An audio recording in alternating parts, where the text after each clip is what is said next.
Donc, veuillez nous excuser pour la gêne occasionnée suite à notre petit problème technique. Nous allons enfin pouvoir commencer. Donc, petit rappel pour le déroulement du webinaire. Donc, vos micros ont été désactivés pour la durée de la présentation, mais vous pouvez bien sûr nous poser toutes vos questions dans l'onglet qui se trouve dans la page de discussion.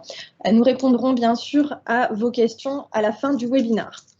Si nous n'avons pas le temps de répondre à vos questions, nous reviendrons vers vous personnellement avec les réponses. Et bien évidemment, la présentation du webinaire vous sera envoyée après le webinaire.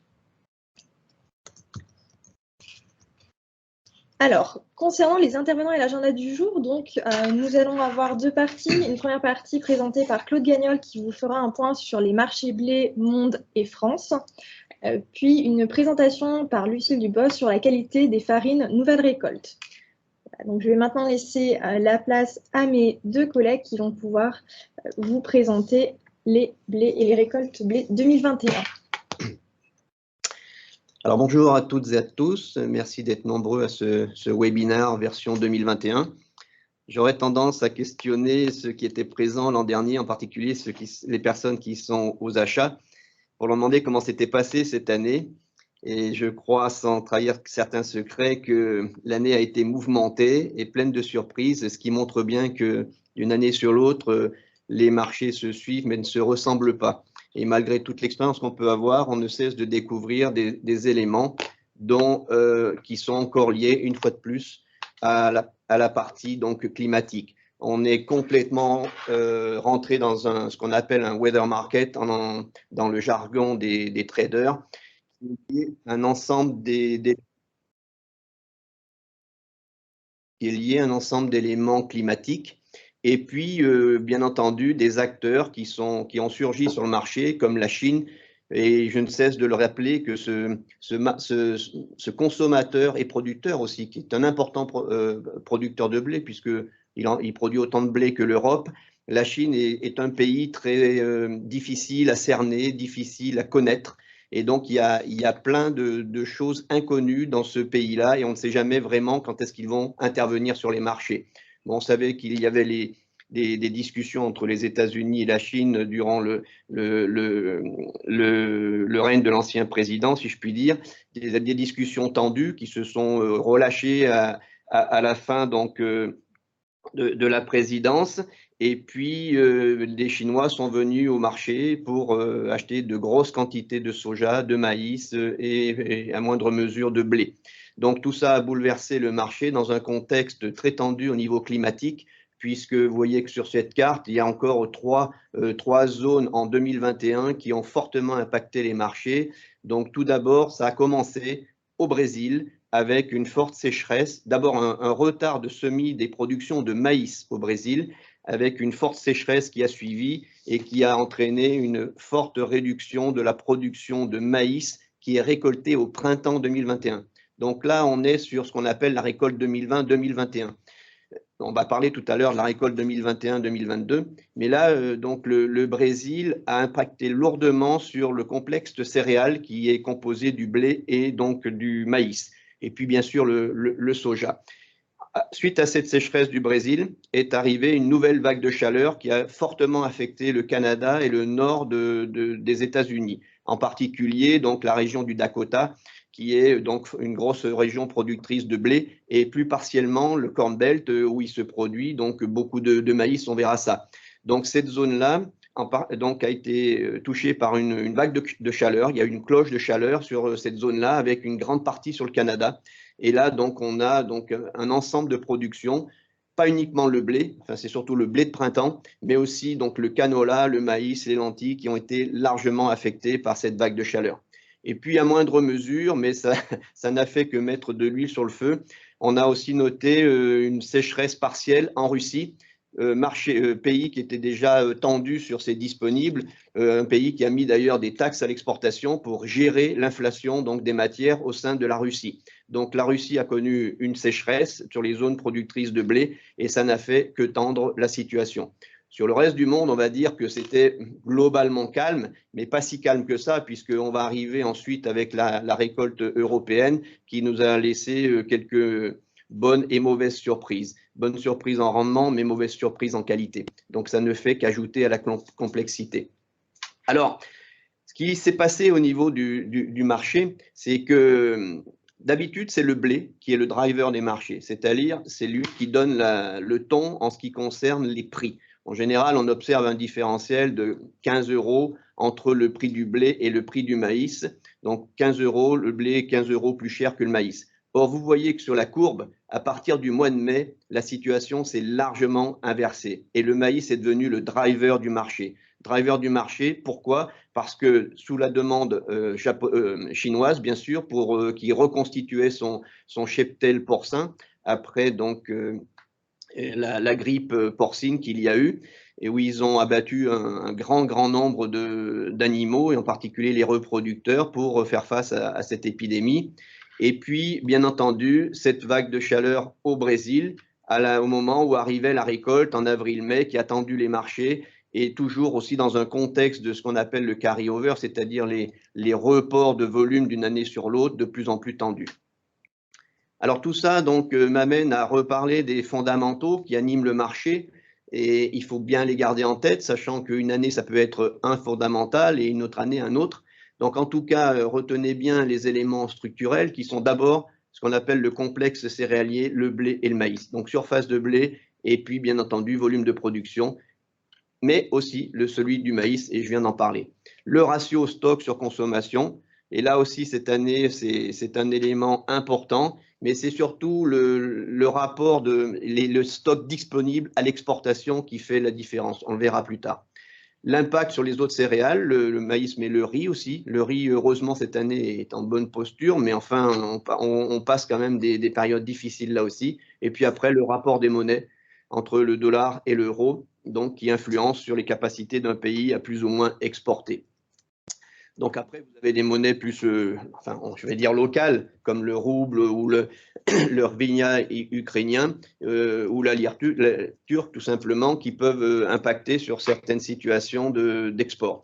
Après, les éléments de volatilité, donc c'est, comme je le disais tout à l'heure, le weather market, qui est donc cette année plus que jamais important, mais on voit aussi qu'il alimente tout simplement la spéculation, où l'un va avec l'autre. Et force est de constater qu'il y a beaucoup de spéculation sur le marché, qui est liée donc entre autres avec la reprise, bien sûr, de l'activité économique suite à la pandémie, mais aussi à la demande chinoise qui est mal maîtrisée, et puis ce stock tendu d'une année sur l'autre. En tout cas, les traders s'en sont donnés à cœur joie cette année pour la spéculation. Il y avait beaucoup de liquidités sur les marchés. Je parle de liquidité financière pour relancer la machine économique. Et l'argent a été placé donc dans les matières premières importantes, que ce soit alimentaires ou minerais, etc. Donc ensuite, vous avez l'instabilité politique. Je dirais que pour l'instant, on n'en a pas trop connu, ça y est, mais je vous rappelle quand même qu'il y a eu le printemps arabe, hein, où là, les pays peuvent être inquiets quant à leur capacité à nourrir les peuples à des conditions acceptables au niveau économique. Et puis ensuite, il y a le marché mondial des commodités, le pétrole, les minerais, où les traders, donc, ou en tout cas les spéculateurs, décident de placer leur argent plutôt sur une matière ou une autre. Après, concernant les éléments mal maîtrisés, donc, je reviens donc sur la production et la consommation et les stocks, bien sûr, de la Chine. Et on l'a vu cette année, ça a été vraiment l'élément qui a complètement bouleversé les marchés, puisque les Chinois donc, ont importé pratiquement, pas tout à fait 3 fois plus que d'habitude, et ça, ce n'était pas anticipé. Et puis ensuite, vous avez certaines décisions politiques qui peuvent impacter, par exemple, des cahiers des charges d'un pays, comme par exemple l'Algérie, quand elle veut importer du blé, elle peut changer soudainement son cahier des charges en y introduisant une clause qui n'est pas habituelle. Et là, ça peut changer donc le cours, les flux en tout cas des matières. Alors, en ce qui concerne donc les chiffres de l'année, donc là, on va parler donc de la récolte 2021-2022. Donc la récolte 2021, ben, elle commence par la récolte de blé qui s'est passée cet été, où là donc on a une récolte qui se situe à près de 750 millions de tonnes, soit une dizaine de millions de tonnes de plus que l'an dernier, ce qui est une bonne nouvelle en soi, malgré les événements dont je viens de parler. Et on verra que l'Europe a joué un rôle important, puisque sur la droite, vous avez l'évolution par pays. Et l'Europe, par exemple, a récolté cette année, fort heureusement, 13 millions de tonnes de plus que l'an dernier, puisque l'an dernier, pour le coup, là, on avait eu une baisse importante de la production en Europe et en particulier en France, puisque je crois qu'on avait fait 29 millions de tonnes de blé en France, donc en raison de la sécheresse. Donc, on voit que dans les pays, la Russie est à la traîne, puisqu'elle vient d'abaisser, donc elle arrive à 75 millions de tonnes contre 85 l'an dernier. Et puis les États-Unis, donc bon an, mal an, sont à peu près au niveau habituel, sachant que ce n'est pas un gros acteur, hein, les États-Unis, mais ça joue toujours un minimum sur les marchés. Et puis vous voyez le Canada qui a dévissé de 11 millions de tonnes, c'est-à-dire que le Canada a perdu 30% de sa production cette année à cause de cette vague de chaleur sur le soft wheat, donc c'est le blé de printemps. Donc l'Ukraine vient redresser la situation cette année, donc ça c'est la bonne nouvelle, et on le verra aussi prochainement dans le maïs où il y a une bonne récolte qui s'annonce en Ukraine. L'Australie est à son niveau normal et l'Argentine aussi, donc tout ça c'est plutôt bien. Alors la Chine, après, bon, ce sont des estimations, elles sont moins fiables que ce qu'on peut avoir par rapport à d'autres pays mieux connus. Donc la Chine, pour l'instant, on situe la récolte au niveau de l'an dernier, de même que l'Inde. Donc pas de gros événements majeurs du côté de l'Asie, si ce n'est une propension à consommer toujours de plus en plus forte, ce qui fait que la consommation mondiale est arrivée au niveau de la production. Donc, vous voyez qu'on est à 750 millions de tonnes, 749 millions de tonnes en consommation mondiale, soit 13 millions de tonnes de plus que l'an dernier. Donc, ce qui absorbe largement la production complémentaire. Donc, une fois de plus, on se retrouve avec des stocks mondiaux donc, en légère progression, ou en tout cas, ils ne baissent pas, et ce qui est plutôt rassurant. Mais par contre, le ratio, compte tenu de l'augmentation de la consommation, le ratio donc stock sur consommation, il affiche encore une tendance baissière. Alors, ensuite, parlons un petit peu de l'Europe. Donc, je viens de vous dire ce qui s'était passé. Donc, en Europe, maintenant, il faut compter sans les Anglais, ou on compte avec les Anglais, ça dépend les chiffres. Mais là, donc, on a fort heureusement cette année une augmentation de la production, donc sur l'Europe communautaire, et puis les augmentations de la consommation, les utilisations domestiques également. Alors, cette année, on en a un peu plus de blé en Europe, on va travailler sur l'exportation, puisque l'an dernier, c'était l'exportation qui avait servi de variable d'ajustement. Donc, l'exportation est prévue donc, à 10% de plus. Ce qui sera une bonne chose en soi, sauf que vous n'êtes pas sans savoir que les qualités de la récolte cette année ne sont pas au niveau attendu, puisqu'on va dire qu'il y a à peu près 30% seulement des blés qui sont au niveau du PS 76, qui est la règle pour pouvoir exporter. Donc, c'est les cahiers des charges concernant le blé pour l'exportation, donc montre l'exigence est de 76 kg par hectolitre de blé, c'est ce qu'on appelle le PS, le poids spécifique. Or, aujourd'hui, il n'y a que 30% des blés en France qui sont, par exemple, conformes à ce cahier des charges. Donc, ça veut dire qu'il va falloir que les clients à l'international acceptent des blés avec des cahiers des charges un petit peu plus allégés. On espère qu'ils vont accepter autour de 74 en PS, ce qui permettra malgré tout d'exporter. L'Algérie, d'ailleurs, je crois, vient d'alléger son cahier des charges à cet égard. L'alimentation humaine, donc, bien, elle croît régulièrement à 41 millions de tonnes. Et puis, vous voyez que l'alimentation animale, elle va croître de plus de 8%, ce qui va aussi jouer sur la consommation de blé. Mais là, cette année, elle aura de quoi se servir, l'alimentation animale, puisqu'il y a 30% de blé minimum qui vont être déclassés en France, par exemple. Donc, quand je dis déclassés, ça veut dire que là, pour le coup, même en réduisant le PS, au niveau des cahiers des charges, ça ne passera pas. Donc là, je parle de blé qui sont en dessous de 74 donc de PS. Et là, ça va faire un gros volume de blé qui va partir en alimentation animale et qui va être décoté. Donc ça, c'est un élément aussi à suivre en ce qui concerne l'évolution des cours. Donc, augmentation du stock final, donc 9 millions de tonnes contre 7,8 millions de tonnes l'année dernière. Donc, c'est une bonne nouvelle pour la partie Europe, puisque là, on va pouvoir reconstituer un petit peu nos stocks, ce qui devrait contribuer donc à alléger un peu le bilan et la tension sur les marchés. Alors, donc, juste un petit focus sur les blés, donc sur la partie Europe, par pays. Donc, pour vous donner un petit peu de précision, là, vous avez deux sources, hein. Il y a la Commission européenne avec la revue Stratégie Grain, et puis ensuite, il y a donc le CIC, donc le Conseil international des céréales, qui donne différentes données. Et là, vous voyez qu'elles sont assez proches les unes des autres, fort heureusement. Donc, on arrive sur la partie des pays européens, donc à 129 millions de tonnes, ce qui est un niveau tout à fait acceptable.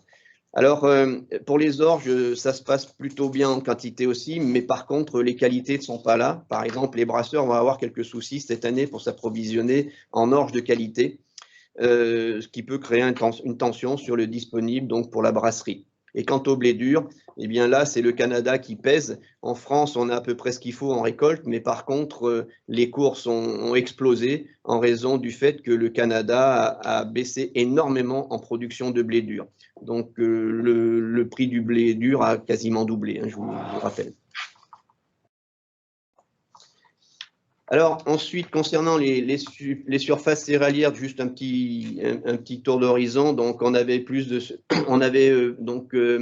des surfaces céréalières en hausse, donc sur du blé tendre. Et ensuite, le blé dur, donc on était en légère progression. Et ensuite, on avait un recul marqué des surfaces d'orge et des surfaces de maïs grain qui étaient en retrait suite à la hausse des surfaces céréalières d'hiver. Voilà donc la tendance par rapport à ce qui s'est passé en France. Si on regarde un petit peu plus les productions maintenant sur la France, donc comme je vous l'ai dit tout à l'heure, donc la prévision s'établit à 36 millions de tonnes contre l'an dernier 29 et l'année d'avant on était à 39, hein, sachant que 2019-2020 était une année assez exceptionnelle en termes de production en France. Alors, la collecte, donc, elle progresse, les utilisations intérieures aussi, et ensuite l'export, on espère donc exporter, ce qui fait qu'au total, on aura malgré tout une hausse donc de l'ordre de 2,8 millions de tonnes de blé en France. Donc le bilan en juin 2022 sera positif, le carry-over sera positif, ce qui devrait permettre donc de disposer assez de blé en France. Après, Lucille nous dira les difficultés qu'elle pressent au niveau de la récolte en termes de qualité pour construire les maquettes, parce que la situation est pas évidente. Alors, en ce qui concerne les cours, donc après avoir connu on va dire un relâchement suite au pic qu'on a observé durant le printemps, qui était lié principalement au maïs, donc à l'arrivée de la nouvelle récolte de blé, les marchés se sont détendus pour rester malgré tout à un niveau de l'ordre de 200 €, alors que les années précédentes, on était plutôt sur des niveaux de 180 € environ, hein. Donc le blé reste encore à un prix soutenu. Et puis, avec les événements dont je vous ai parlé, en particulier ce qui s'est passé au Canada, en Russie, le marché est retourné à la hausse significativement pour atteindre un niveau de près de 250 €. Donc situation encore tendue, délicate, auquel il faudra donc composer avec les problèmes de qualité qui vont donc générer des tensions sur les marchés, parce que le Euronext correspond à un cahier des charges BPMF, enfin un cahier des charges de blé standard pour l'alimentation humaine. Donc ça, c'est pour la meunerie. C'est pas les blés fourragers. Donc là, on est dans un blé donc qui répond au cahier des charges avec les PS 76, etc. Et donc ce type de blé là va être assez difficile à trouver, d'où le fait qu'il vaut relativement cher. Si vous voulez des blés fourragers, alors là, par contre, vous pouvez enlever 25 ou 30 € de décote, alors que d'habitude, le blé fourrager ne décote que de 10 € par rapport au blé de qualité donc panifiable. Donc, en synthèse, par rapport à ce qu'on peut constater aujourd'hui sur les facteurs haussiers, bon, la forte vague de chaleur au Canada et aux États-Unis, la sécheresse en Russie, des blés meuniers de mauvaise qualité dont on va parler tout à l'heure, avec 30% de déclassés en France, donc avec donc un fort impact matif, puisque vous l'avez vu tout de suite, auquel il va falloir être très attentif à ce qu'on appelle les primes de marché. Je ne parle pas de primes qualité variétale, je parle de primes de marché. C'est-à-dire que pour accéder au blé, non seulement on va devoir payer donc le matif, puisque c'est la référence, mais ensuite, compte tenu de, on ne va pas dire la rareté, mais la faible disponibilité de certains blés panifiables, on va devoir payer certainement une prime de marché positive, de l'ordre de 5 à 10 €. C'est-à-dire prévoyez un matif plus 5 plus 10, qui peut être plus ou moins important selon les régions. Et ça vient ajouter à la difficulté économique. Par ailleurs, donc, il y a un disponible important en blé fourragé qui impacte la valorisation des sons. Et ça, c'est le phénomène, je dirais, inquiétant de l'année. Parce que là, pour le coup, ça veut dire aussi que qui dit moindre valorisation des sons va dire il va falloir rechercher la compensation au niveau des farines donc panifiables en l'occurrence ou autres farines de qualité. Ça veut dire que si on ne valorise pas dans les sons en alimentation animale, eh bien, il va falloir qu'on compense ce manque économique sur la partie farine, pour les process alimentaires. Donc là, ne soyez pas surpris si vous voyez vos fournisseurs arriver avec ces deux éléments nouveaux qui sont les primes de marché et la moindre valorisation des issues de meunerie. Et puis toujours cette demande soutenue en Chine. On ne sait, alors, elle a été intégrée quand même dans les marchés. C'est pas comme l'an dernier où on l'a découverte au fur et à mesure où on avançait. Cette année, elle est intégrée dans les marchés, mais il faut rester quand même attentif dans un sens comme dans l'autre. Donc, on sait qu'il y a eu des événements climatiques en Chine qui ont quand même posé quelques problèmes, des inondations et autres, mais on ne connaît pas l'impact de tout ça. Concernant les facteurs baissiers, on va dire qu'il y a une bonne récolte en Europe et en Ukraine. Bon, ensuite, on attend une bonne récolte en maïs, bonne aux États-Unis a priori, si ça se confirme, et bonne en Europe. Donc là, pour le coup, on risque d'avoir un maïs qui va un peu tirer le marché vers le bas. Donc, toujours dans ce contexte, le complexe céréales, blé, maïs. Mais il va falloir encore une fois de plus être attentif à ce qui va se passer dans l'hémisphère sud au printemps, déjà avec les semis qui se font en maïs et donc les récoltes de printemps, puisque je vous rappelle, c'est quand même le maïs du Brésil qui a quand même mis la pression sur les marchés au printemps dernier. Concernant donc les facteurs à surveiller, toujours des difficultés en Russie pour acheminer les marchandises vers les ports.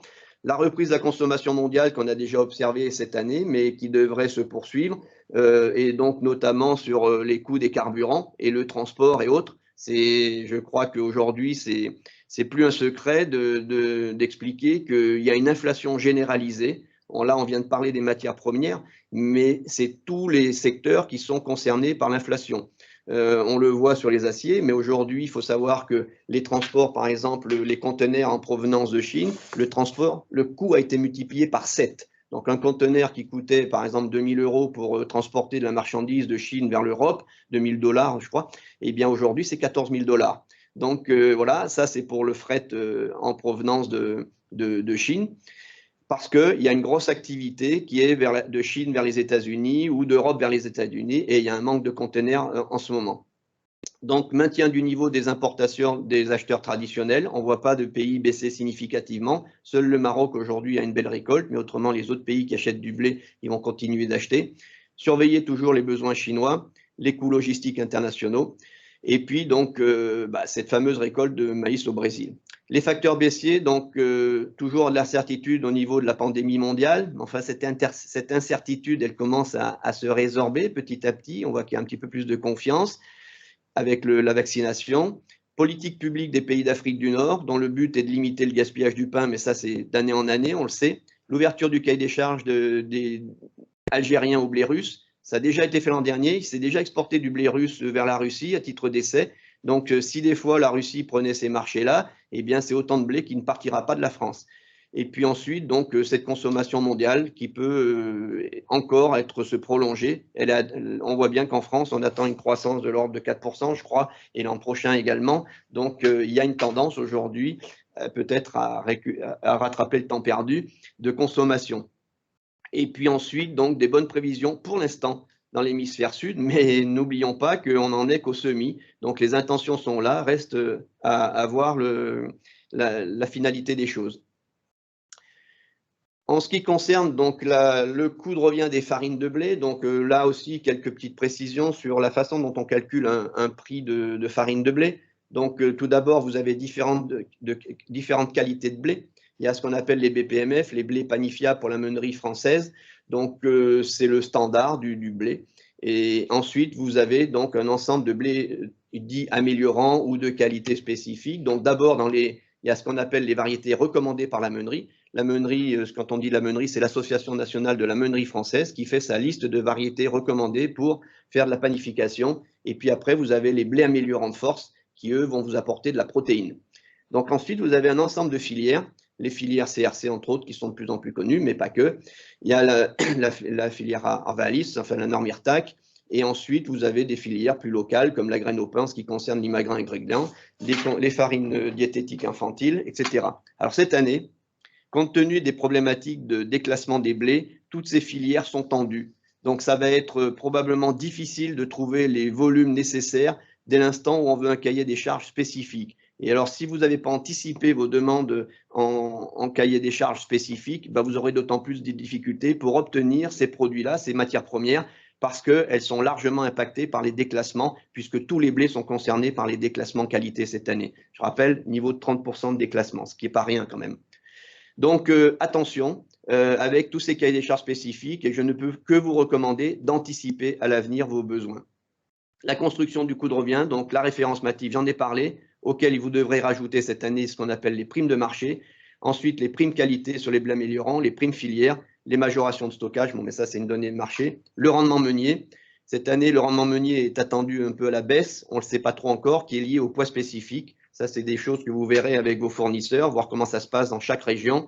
Et puis, donc, cette moins-value coproduit qui, elle, par contre, est une réalité qui s'annonce. Donc, ensuite, les coûts industriels, on voit hein, l'inflation, les salaires, l'énergie, l'emballage. Enfin bref, une année pas très engageante pour les acheteurs. Donc, il va falloir gérer tout ça. Mais il est très clair que ça sera difficile de maîtriser l'inflation. Et donc, c'est un point d'attention très important actuellement pour l'ensemble de la meunerie française. Et vous avez dû pouvoir lire dans la presse certains articles concernant la difficulté économique rencontrée par ce secteur-là. Donc, ensuite, vous avez donc là quelques indices qui vous montrent comment évoluent certains coûts d'emballage, etc. Ça vous permet là aussi de constater comment se passent les choses et avec des courbes assez inquiétantes. De même sur les grandes matières premières. Et là, je voudrais simplement, pour terminer, faire un petit point sur la taxe CO2, parce que le coût de l'électricité est en très forte hausse. Si vous avez acheté de l'électricité sur une échéance maximum d'un an, vous allez la payer très cher, à peu près le double d'habitude. Pourquoi? C'est essentiellement, je dis bien essentiellement, la taxe CO2, c'est la taxe carbone qui impacte aujourd'hui l'augmentation du prix de l'électricité, parce qu'il y a une très forte spéculation sur cette taxe. La taxe carbone, elle correspond à un quota qui donne un droit à produire du CO2 pour les industries qui sont soumises à cette taxe. Et donc là, ça veut dire qu'il y a une spéculation sur cette taxe-là pour s'approprier, pour s'acheter cette taxe. Et d'où l'inflation et donc la situation actuelle de coût de l'électricité qui est bien sûr en plus appuyée par l'augmentation donc du pétrole et du charbon. Voilà, donc j'en ai terminé. Je prendrai les questions s'il y en a, mais on verra ça tout à l'heure où on vous répondra de toute façon d'une manière ou d'une autre par mail. Je vous remercie de votre attention et je passe la parole donc à Lucille qui va nous parler maintenant technique et qualité. Bonjour à tous, donc moi je vais vous présenter quelques données sur la qualité des blés et des farines. Ces données font référence à la récolte en France et sont extraites en partie des informations publiées par France Agrimaire. Donc les critères cités sont comparés aux résultats de 2020. Nous avons ainsi constaté un taux de protéines qui était en hausse par rapport à l'an dernier. Donc, cette année, 74% des blés récoltés ont un taux de protéines supérieur à 11,5% contre 56% en 2020. Donc, sous les commentaires, vous avez la répartition des blés récoltés selon le taux de protéines. Ensuite, nous avons remarqué que le temps de chute Hagberg était en baisse cette année, alors qu'il était satisfaisant en début de récolte. Ceci est lié aux pluies qui sont survenues en milieu de récolte.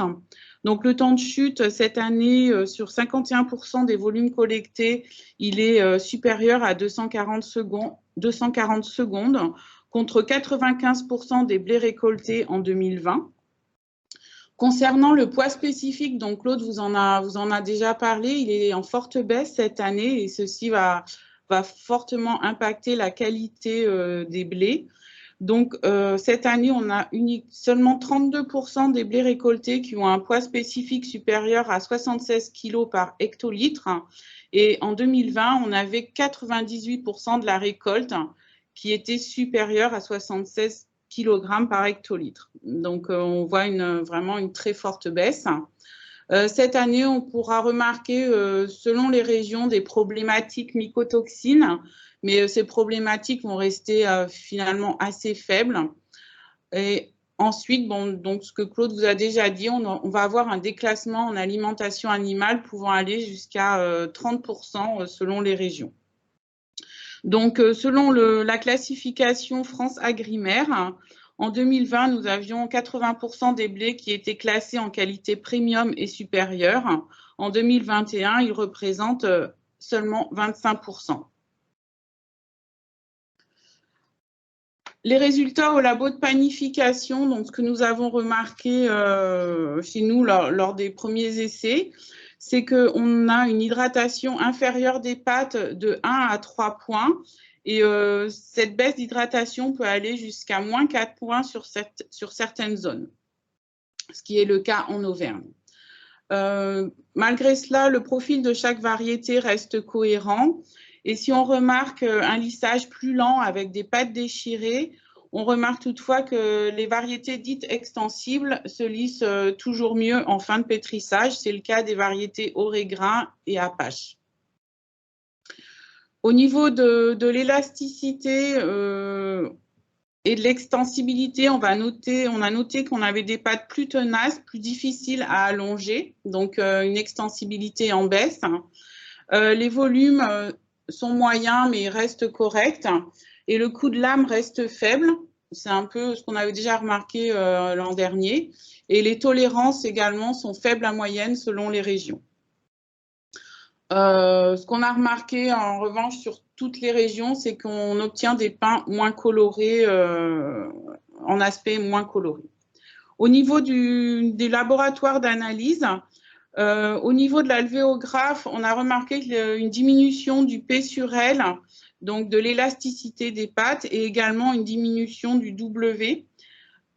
Et cela, en fait, n'est pas du tout en corrélation avec l'augmentation du taux de protéines dans les blés. Donc, cela nous fait dire que nous avons plus de protéines cette année, mais de moins bonne qualité, et ça se confirme avec le manque de stabilité au farinographe. Donc, les recommandations qu'on va faire cette année, c'est déjà de diminuer le temps de pétrissage. Enfin, il sera plutôt à optimiser. Non, pardon, temps de pétrissage à optimiser, mais plutôt en augmentation cette année. On conseille aussi de diminuer la quantité des blés améliorants dans les mélanges meuniers et avec un intérêt pour les blés de profil extensible. Mais il faudra jongler, bien sûr, avec les variétés disponibles pour répondre au cahier des charges. Comme vous l'a dit Claude, en fait, il va falloir, tous les blés ne seront pas en quantité suffisante, enfin les variétés, donc il faudra adapter les maquettes blés.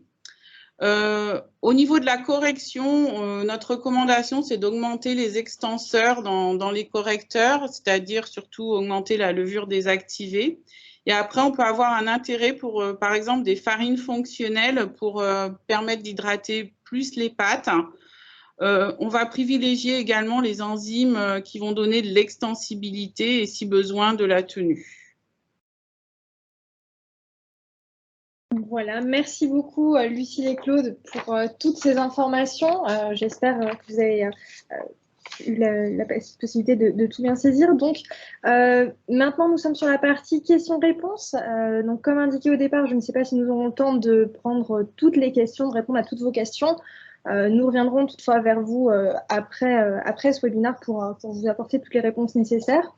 Donc, je vais commencer par les premières questions que nous avons eues. Donc, je pense que celle-là sera pour vous, Claude. C'est donc concernant la hausse de la consommation en Asie. Comment peut-on expliquer cette hausse? Quelles sont les raisons d'une telle hausse? Alors, sur l'Asie, il y a deux principaux facteurs. Tout d'abord, je rappelle que la hausse de la consommation s'est faite sur le maïs et le soja. Et que ces deux cultures, donc une amène de l'énergie, l'autre amène de la protéine, ont été destinées à l'élevage porcin principalement, puisque la Chine avait abattu une grosse partie de son élevage porcin à cause de la grippe porcine et est en phase de reconstitution du cheptel porcin, donc une forte demande. Et puis ensuite, les stocks de la Chine aussi, dans ces matières-là, avaient fortement diminué. Je ne sais pas si vous vous souvenez, il y a 2 ans à peu près, la Chine avait réactualisé à la baisse, très significativement à la baisse, son stock de maïs. Donc, c'est ce phénomène principalement qui a impacté. Et ensuite, la consommation humaine, bien entendu, continue de progresser en Chine au rythme de l'augmentation du pouvoir d'achat des Chinois et aussi de la population. Merci beaucoup, Claude. Alors, deuxième question. Donc, vous nous avez expliqué qu'il y a quelque temps que le maïs était devenu le driver du marché. Donc, pourriez-vous nous réexpliquer pourquoi il l'était à la place du blé? Alors, tout d'abord, il faut comprendre une chose, c'est que le blé et le maïs, la principale quantité des deux céréales est destinée à l'alimentation animale. Donc, c'est-à-dire qu'il y a un moment, c'est la consommation animale qui fait la différence. Et le maïs donc, a été rare, puisque pour les raisons que j'ai expliquées, donc les Chinois ont beaucoup tiré sur les stocks américains. Le volume de report du stock en maïs n'a jamais été aussi faible. Donc, il est en dessous de 10%. Donc, ça veut dire qu'il y a une forte demande et le maïs donc a flambé. Et par voie de conséquence, comme il fait partie du complexe céréalier blé-maïs, il a tiré le blé vers le haut. Alors que d'habitude, le maïs est largement disponible et c'est le blé qui est moins disponible, puisque d'abord on en produit beaucoup moins, on produit 750 millions de tonnes de blé quand on produit 1 milliard 120 ou 150 millions de tonnes de maïs. Donc, c'est le maïs qui est plutôt demandé et il tire le marché vers le bas parce qu'il est beaucoup plus cultivé. Donc, ces deux choses-là se complètent l'une et l'autre. Mais là, c'est bien entendu le maïs d'abord qui a tiré le marché vers le haut, qui est devenu très cher. On est arrivé pratiquement à 300 € actuellement du maïs en ancienne récolte qui vaut 300 €. Et le blé, lui, il est arrivé à 280, 290 €. Donc, on voit bien que cette céréale-là, elle a tracté les marchés. Et vous avez vu sur la courbe tout à l'heure que depuis le mois de juillet, la situation est redevenue à la normale, c'est-à-dire que le blé est devenu plus cher que le maïs, voire significativement plus cher. Donc, il a repris la main au niveau donc, de la situation des marchés mondiaux. Merci beaucoup. Alors, je pense que nous avons le temps pour une dernière question. Donc, une question concernant le PS. Qu'est-ce que le PS du blé? Pouvez-vous nous expliquer de quoi il s'agit? Alors, le PS du blé, c'est le poids spécifique. Donc, le poids spécifique, c'est le poids de 100 hectolitres de blé. C'est une façon de mesurer la densité donc, des blés. Et ce poids spécifique, il reflète la densité du grain, donc sa capacité déjà, le volume qu'il va prendre au stockage, mais aussi ensuite sa capacité à être processé à travers un process meunier. C'est-à-dire qu'un poids spécifique, un bon poids spécifique, c'est minimum 76, mais l'idéal, c'est 80 kg par hectolitre.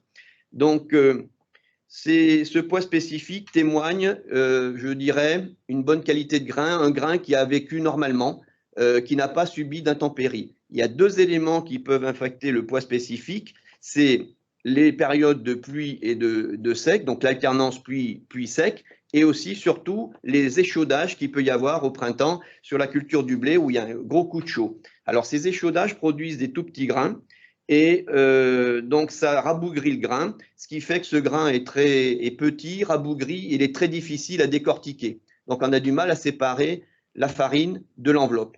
Quand on est sur une situation comme cette année, par exemple, donc c'est une situation où par contre on a des grains qui ont gonflé à cause de la forte présence d'humidité. Donc ces grains ont gonflé et ils se sont rétractés, mais pas énormément. Mais par contre, l'amidon à l'intérieur du grain a gonflé et n'est pas aussi dense que dans une année normale. Donc, ce qui fait qu'on a un grain qui a du volume, mais qui a une faible densité, parce que l'amidon est moins serré que ce qu'il n'est dans une année normale. Très bien, merci beaucoup, Claude. Alors, j'ai une question de définition du MATIF, c'est le marché à terme international de France. Bon, il est remplacé par Euronext, hein, qui est la même chose. C'est Euronext étant le marché donc, des matières premières, principalement agricoles. Voilà. Merci beaucoup, Claude, pour ces réponses. N'ayant pas eu le temps de répondre à toutes les questions, nous arrivons à la fin du webinaire, mais nous reviendrons vers vous pour vous donner toutes les réponses. Merci à tous d'avoir été présents sur ce webinaire sur les nouvelles récoltes blé 2021. Encore toutes nos excuses pour les petites problématiques techniques. Écoutez, merci à vous pour votre participation et puis bonne journée.